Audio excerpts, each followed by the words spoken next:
It is your post-match pint after Liverpool beat Athletic Club Bilbao by 4-1. No, don't get carried away. Then they beat them by 3-2 as well. I've got Charlie Malam, I've got Neil Docking in order to talk about this one, where the mighty boys in red did the business.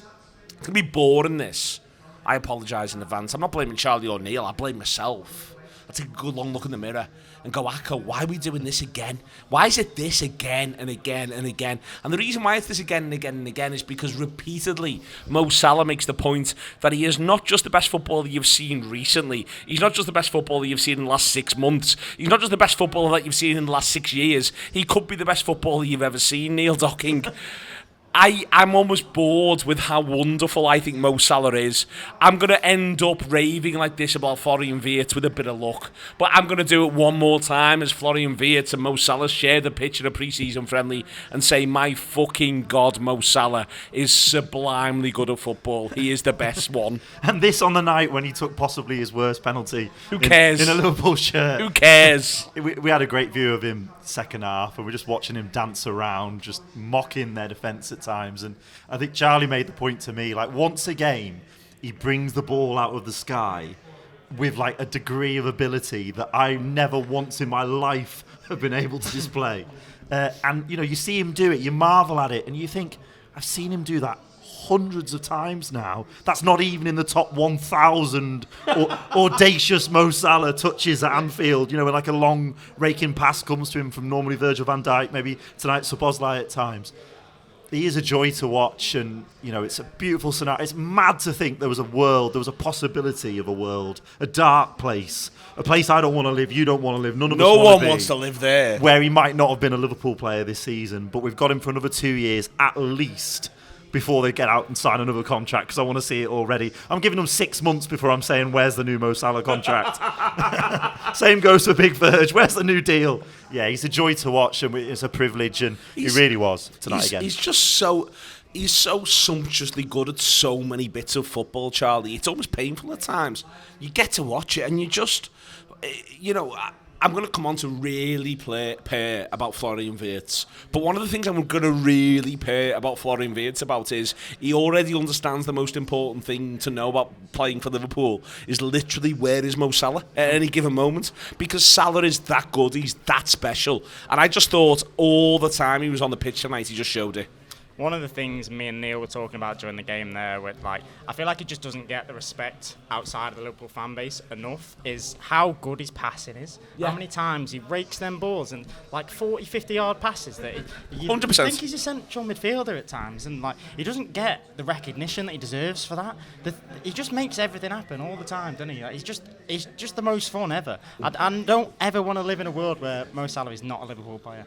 It's mad, isn't it? Because they give him the new deal, and as I say, I think part of the current transfer business, because I think that it will involve signing Alexander Isak, is that you don't have Mo Salah. I think that is genuinely the plan. How are we going to cope in a post Mo Salah universe? Yeah. But fuck that universe, because right now there is so much Mo Salah and it's so good. And let's get everything around Mo Salah. I mean, we've had a lot of fun watching that, and we not just Salah, Wirtz, and then you throw Isak into that. I thought Ekitike was a lot of fun as well. The move to set up Salah for the goal, Frimpong was a lot of fun. Just the pace that we're about to have in this team is frightening. Like, good luck to anyone who wants to defend against that, because I don't know how you do that. I think it's overwhelming at times. I think today they were great. I think Wirtz is, again, first 15-20 today, especially the touch. Yeah. The way he creates space, the look, the overarching sense of where everybody is. I thought he was tremendous. Liverpool's performance today was not perfect. I'm going to come on to that in a few minutes. But Wirtz and Salah were just sublime. Yeah, it was the first time I've had the real opportunity to watch him in the flesh. And you attempted just to watch him at times in that first half. And it's all the cliches, but the way the ball would come to him, and he's already 2 steps ahead. Yeah. He's already made his mind up. But then if he changes his mind, he's got the ability with his amazing, again, touch, absolutely beautiful footwork to switch and then move. And I was impressed by how quickly he reaches a decision and how quickly he played it as well. Yeah, 100%. You know, I thought perhaps he would be a player that maybe chewed it a bit more, but he's not really. He sort of. It's unbelievable technique, but his brain's faster. Yeah, and the technique's so fast, but his brain's faster. So he glides around, takes a touch, but then bam, he fires it in quick. Really like vertical, dangerous, direct passing. He's a joy to watch, and with the pace, on the flanks. I mean, Frimpong. I knew Frimpong was fast. Everybody knows he's fast. When you see it with your own eyes, you're like, oh, he's that fast. It's Michael Owen in 1998 fast. Yeah. That's what we're talking about here. And there's times today where if he stands you up, there's not a lot you can do as a defender. You've got to think about how you're going to react to after he's run past you. And then Ekitike as well, the pace he shows for the goal he sets up for Salah. Again, to see that he has that burst in him as well. At the times it reminded me a little bit of, Klopp sort of 17-18 era, when they were all just bearing down on goal. And it didn't always work. Sometimes the combinations weren't quite there. They've not learnt yet the intricacies. There was one time when Gakpo stands it up at the back post and you could see that Wirtz and Ekitike don't know, oh, that's his trick. When Gakpo shapes this way, that's where I need to be because that's where the ball's going to land. But in the coming weeks, it's going to be a joy watching them click, throw Isak into the mix. And I don't know what we're in store for. A lot of goals. I think I can confidently say a lot of goals. It's so much forward-thinking football, I think, and I thought that you saw that from Szoboszlai as well.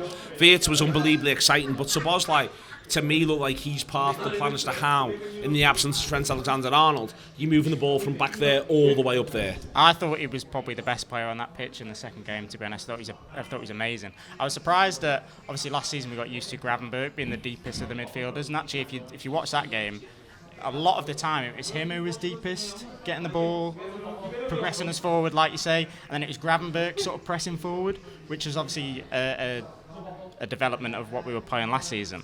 And then you saw him drop into right back in that who went off? Frimpong, was it Frimpong who went off? And then Szoboszlai drops into right back, and he can just do everything, can't he? Like he's just a machine.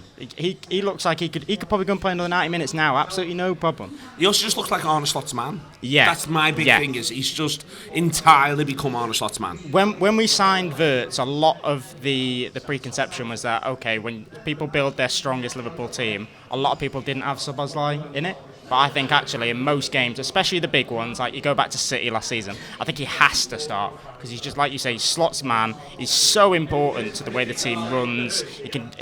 Recovery running, his stamina is ridiculous. I'm tired watching him, to be honest, and I'm closer to, not to make you two feel old, but I'm closer to his age than you two gents are, and I'm tired watching him.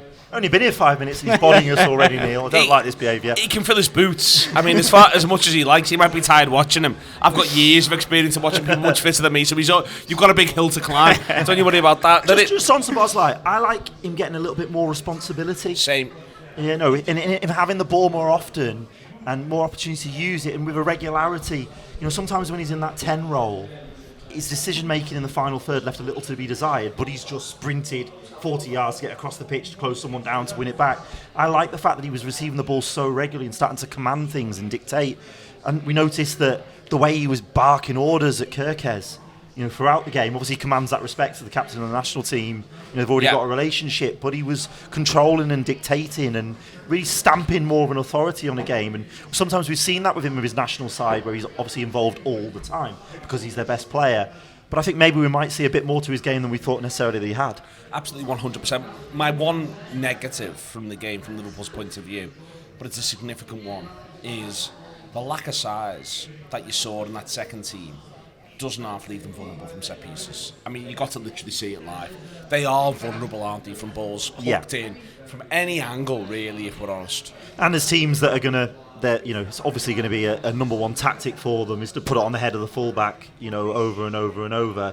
It's something we're going to have to deal with. It's strange that it's back to front, all of our height this evening, apart from, Konate. A lot of it was in attack. Yeah. Looking at Gakpo and Ekitike, two giants, and then you've got all the minnows in the back line. It is going to be an issue. I also thought that, I'm not sure if it's just, pre-season, you don't want to draw too many conclusions. There were a lot of scenarios where we were seeing some of the sort of last-ditch one-on-one defending that characterised the end of Klopp's reign. You want them to be a little tighter, a little tighter, more compact, up and down the pitch with those lines as they defend and attack. Yeah. I thought that tonight they were having a lot of fun. I'm all in favour of fun in a pre-season friendly, but trust me, they're not going to be able to have fun against Bournemouth. They've got to be bigger and stronger. Yeah, no, 100%. And it's funny how the difference a year makes, where at the start of Slot's reign, some of us grumbling, it doesn't look so much fun, this is all control. Turns out I got pretty used to control. I quite like feeling safe for 90 minutes and assured that not a lot's going to happen and the Reds are going to win. There's been a little bit more peril in these last few games. And some of the goals tonight, you know, in the second game, it's a big deflection off Gakpo, isn't it? I think from the corner, is it, for the second equaliser? There's a bit of misfortune there, but I've just had a sense of a feeling of vulnerability watching us over the last few years, and I'd quite like to stamp that out before the going gets good. Yeah, I still think we aren't quite... I mean, how much can you take from the pre-season games? I don't know. Is it going to look different when we're playing Palace and Bournemouth? You'd hope so, but I don't think we're as controlled as we want to be, especially as we were last season. I think there's still a bit more of a balance to strike in between how many we get forward, how many...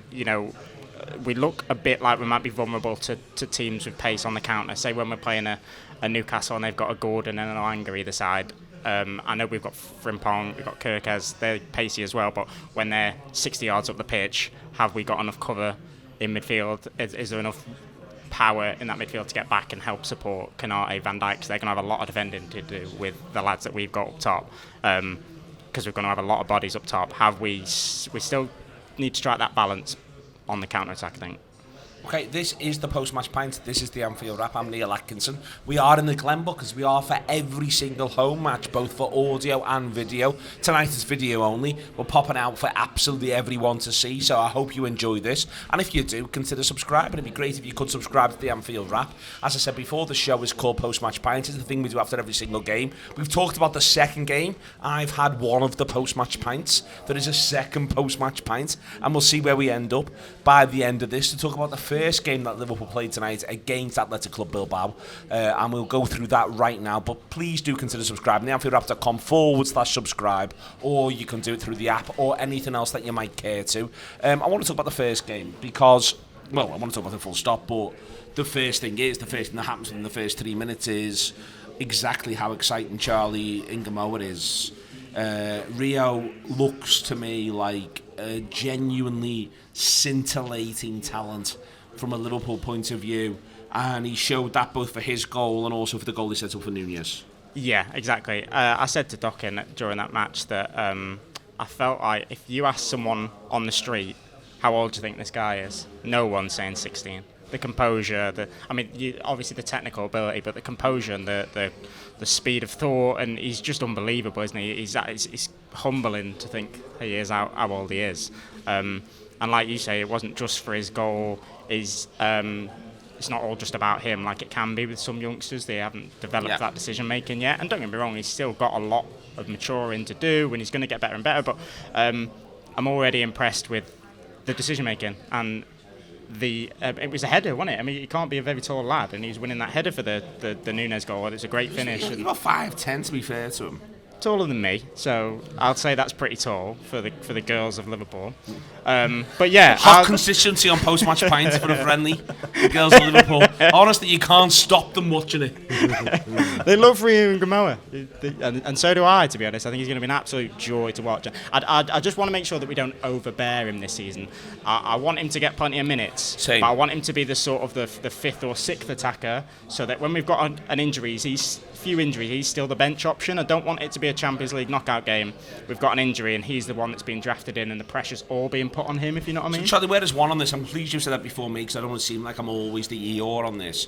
You said fifth or sixth. My view is genuinely sixth in terms of an attacking option. If you view Liverpool's attackers and they don't include Florian Wirtz, for me, what's really important is, as you just said, I think part of where Arsenal end up in a bit of a bind last season is that when they've got key games where they're trying to win the league, they're starting Nweri. Yeah. And I think Nweri's a really exciting talent. Like, I think Nweri and Rio could, in years to come, be part of an attack for England. Absolutely, yeah.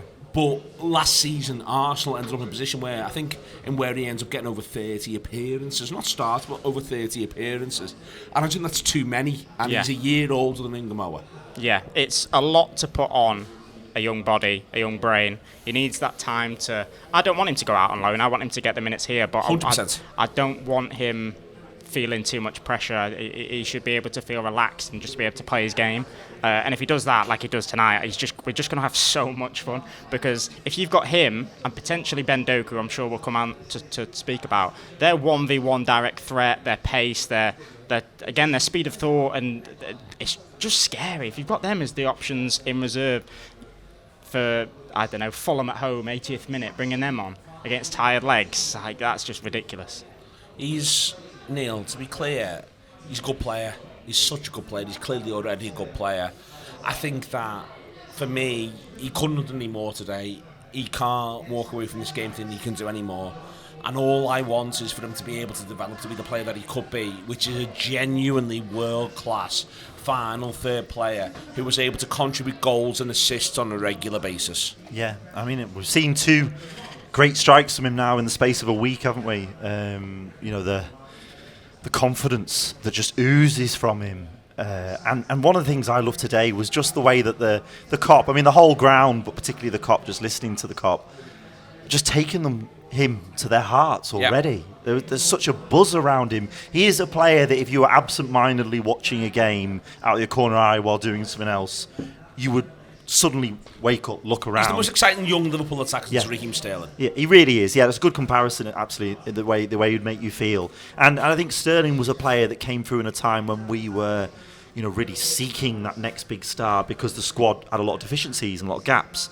The difference here is that the standard and the level now is so high. I was watching Ben Doak today and thinking there's been a lot of Liverpool teams over the last 20 years where we would have been desperate to see Ben Doak get more minutes. We've been desperate to see him play. You've been thinking he's a guy who can make a genuine difference for us. Now he has like a match-changing abilities, match-winning abilities, because again he has just laugh-out-loud pace where he can stand a man up and just go.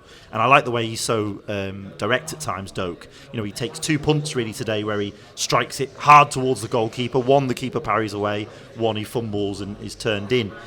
But the level is so high now at Liverpool that Doak likely is going to have to move away to get regular first team football. Under Moa, it's not just about the pace, it's not just about the confidence, because I think Doak's got an abundance and he's a fiery Scot and he's so game. We'll come on to, he is game. So game, and we'll come on to Kirkes later, because fucking hell, that boy is too. That boy is game. Yeah, that boy is game. But frisky, some would say. Some would say. He's desperate to get down on the dance floor. Yeah. Milos Kirkes. But with Unyamoa, it's the trickery as well. He was turning his man inside out down by the corner. People, doesn't he? Oh yeah, and he embarrasses them again and again. But it's not in a showboating way. It's not like young Cristiano Ronaldo needs to be taught a lesson or two. It's killing them again and again to try and get towards the goal and make something happen. It's the language of twisted blood, I think. You know what I mean? That's what he's doing to them, Charlie. Is he send them this way, send them that way, send them this way, send them that way, send them this way, and then finally goes, no, we're going to go this way, and then going from there. It is phenomenal stuff from Rio. He's giving defenders whiplash, isn't he? I'd hate to defend against him. I mean, I would imagine there's a lot of veteran fullbacks who would hate to play against him. Release the tapes. Release the Trent tapes, exactly, yeah. Talking of veteran fullbacks who supposedly, allegedly, reportedly struggled against him in training, release the tapes. But yeah, he's just so much fun. I can't believe that he's only turning 17 in a few weeks, because he's just the quality that he has is unbelievable. So where Doak's concerned on the other side, I feel as though it's likely that Doak leaves Liverpool. Yeah. On loan or permanent. I suspect permanent. Yeah.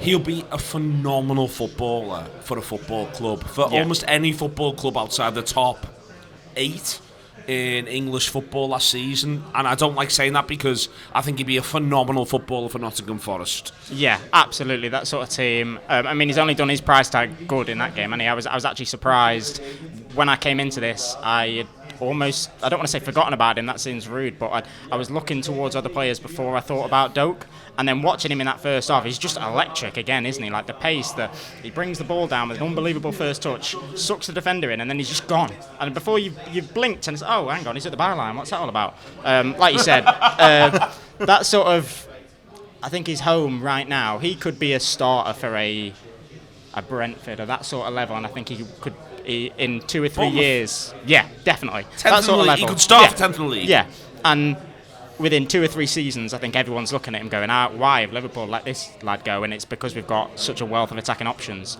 But and I think if he's a couple of years younger, I think you could see him staying, couldn't you? Spending the season as the bench option, one of the reserve options, like you say, because of his age and the profit we could make on him. What do we sign him for? About 500 grand from Celtic. I mean, that's a £20 million player, isn't it? At least. You could probably add another 10 million onto that. I'll be honest, Charlie, if you were to say to me of him, of Chiesa, of Elliott, you could only keep one, I'd keep Doak. Yeah. The reason why I keep Doak is because I think that Chiesa is what he is now post-injury. Yeah. I think that Elliott has to go somewhere where he gets to be the focal point of the attack in a way that we won't do that. We can't do that with Salah, with Wirtz. That's not an option for us. I think Elliott's a remarkably great footballer in potential, just waiting to happen. But we can't help that potential come about. Doak, to me, if we had to keep one, it would make just a ton of sense in Salah's absence because he is that explosive and that hard to deal with. I don't think Liverpool will. I think Liverpool will make their moves and it will involve all of those players I've just said going. But my God, Doak would just be able to make a ton of sense for the Reds. Yeah, if I could handpick an option now to start on that right wing, is it a bit premature to say that? Start at right wing, or at least be the person to come on the bench from the bench when Salah's away at AFCON? I don't mind watching Ben Doak and that pace and that just the electricity that he's got. I mean, they got the crowd up in that game, just like Ingamo on the opposite side. It's just exciting to watch, and that's the reason we go to Anfield, isn't it? To be excited. The honest for Elliott is he scores today. Not for the first time for the Reds. He scored for Liverpool a fair few times. I thought he was good today, Elliott. I thought both him and Nunez, I don't know what you think. Yeah. They felt like valedictory goodbyes. I like Elliott a great deal. Yeah, I've always liked Harvey Elliott. I think he was unfortunate with the timing of the injury last season that cost him the chance to make more of an impression on Slot early on and then struggled for minutes. But there's no doubting, again, he's a match winner and a potential match winner for any side outside of, say, the top 6 or 7 in the league. I think he's got a great deal to offer from the start for a lot of teams in this division. So I will be sad to see Harvey Elliott go, but I do think it's the right thing for his career. I'm reluctantly coming around to that being the case with Darwin Núñez. I'll always have a lot of admiration for him and love for him, despite all reason. Don't you me together on this matter. Yeah, I just can't help. He has to go though. I know. I just can't help how I feel about the man. I just can't take away my feelings for the boy. I mean, tonight, again, my feelings are the same. It's a lovely finish for his goal. He's turned, he's placed it in the bottom corner. Sometimes a sort of instinctive finish that seems to come more naturally to him. He holds it up well and feeds. Is it Elliott for the 4th? I want to say. But then he bursts through on goal at one point in the first half, and he's just got to smash it in the net, and he just holds it and holds it and holds it and sort of runs it out. That was one of those instances where it felt like he was just trying to be too generous. Yeah. Lads, you're a big dickhead centre forward and swat it into the goal, please. And he's so big. Swat it into the goal. And he's so big and he's so fast. He can kick it so hard, and he does a lot of the things that I love in a footballer. So, I will be sad. Gabriel Batistuta in that instance would just twat it into the goal and then discuss his options later. Indeed. And Gabriel Batistuta. As Bob Paisley almost said. Indeed. So, I will. But it is the time. It is the time for him to move on. I do hope it's not to Saudi. I do hope it's to a team with real ambition, in Europe where he can still make a contribution, somewhere he can be a hero, somewhere he can make a difference, and, win trophies. But equally, if he wants to get weighed in and thinks that's the right move for his family, then all the best to him. Did you enjoy Trainoni first half? I did. I mean, talk about a jack of all trades. I'm not saying a master of none. Drop them in there. Yeah, his adaptability is astonishing, and I think since I first seen him come into the team, he plays in the FA Cup. Is it last season on the wing or as a 10 at Anfield? They've done some work on him since then. I mean, he's already filling out, but his positional awareness and his intelligence at this age, again, I think is frightening. And he seamlessly makes the transition today, doesn't he? When he has to switch around, when they change things up as well. He's another going under the radar because we're obviously all talking about Rio, but he's another player that offers so much. Offers loads. And last one I want to talk about is Curtis. I thought he was tremendous in that first game. I think the more responsibility you give Curtis, the more you say to him, I need you to look after this, this and this. He says, great, and then he plays a certain way, and then you go, so this and this, you've got that now box, now there's this and this. and then there's this, and now there's this. I thought that Curtis was brilliant. He just wanted the ball all the time, didn't he? Drop deep, and he wanted the ball. He just wanted to dictate the game and decide it. And it reminded me of he played for when England. I can't remember if it was the under-21s, under-19s, whatever it was, and they won the Euros, the World Cup, whatever it was. Can you tell that I don't care about England? And he and I think it was Angel Gomez both played really deep, like number 6s, and that's almost that was the one where Gordon played up top. It was a couple of seasons back. Yeah. And it was almost like that tonight. How deep he dropped him in possession, and he gets a lot of criticism done. He takes too long to make his decisions and stuff. But when he drops in, he's got more options ahead of him, and the time to pick his passes. Like you said, I thought he was really, really good tonight. And another player that came through as a winger and a number 10, and we saw as an attacking player, and he's been moulded into this multifunctional midfielder. And then if you need someone to fill in a right back, well, Curtis will fill in a right back for you. If you need to then play him as a double 10, like we did at City, he can do that for you. I think he's a dream for any manager to have in his squad. I really do. So many options that he gives Arne Slot in one player, and that's that multifunctionality. You can characterise that a lot of our midfielders now. Gravenberch, Szoboszlai, McAllister. They can all fulfil 2 or 3 roles within a team. Some great options we've got, the champions of England. Tremendous. Thank you very much to Charlie. Thank you very much to Neil. This has been your post-match pint. Thank you very much to Patrick, who's looked after it all the way through. Both parts. Listen, this one is out for free. This is the Anfield Wrap. This is what we're about at all times. But tonight the Glenbuck's quiet. The reason why the Glenbuck's quiet is because the match does not count at this point. But the matches will start counting very, very soon indeed. It is the Anfield Wrap. Go through the app. If you want to subscribe to the Anfield Wrap, please do that. Or go to theanfieldwrap.com/subscribe. It's been post-match pints. It's been 2 matches. It's been 2 pints.